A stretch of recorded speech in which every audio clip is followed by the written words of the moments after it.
Massacres, enlèvements, agressions sexuelles, la crise majeure que traverse Haïti ne cesse de s'aggraver. Depuis plusieurs mois maintenant, les gangs intensifient leurs attaques dans une brutalité extrême. Aujourd'hui, 90% de la capitale, Port-au-Prince, est sous leur contrôle et il y a vraiment un risque réel qu'ils s'en emparent totalement dans les prochains mois. On vous explique comment cette crise s'aggrave de jour en jour et quelles sont ses conséquences dramatiques sur la population.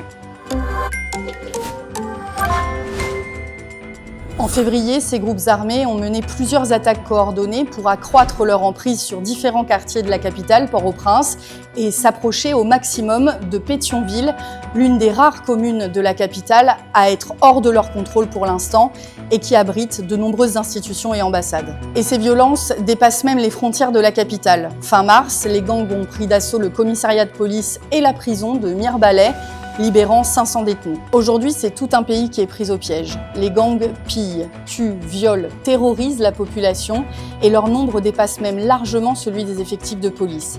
La police qui tente comme elle peut d'endiquer leurs avancées en ayant même recours à des drones kamikazes. Face à cette violence, que fait la population ? Eh bien, elle tente de s'organiser comme elle peut.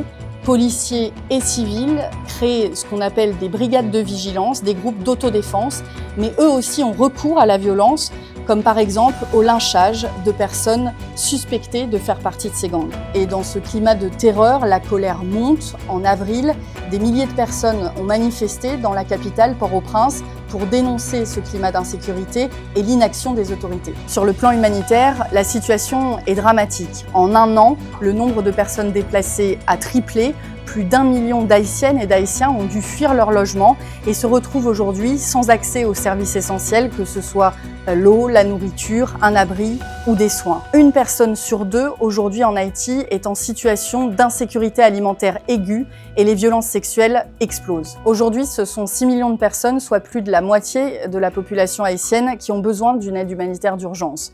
Sans mobilisation majeure, ce chiffre ne fera qu'augmenter.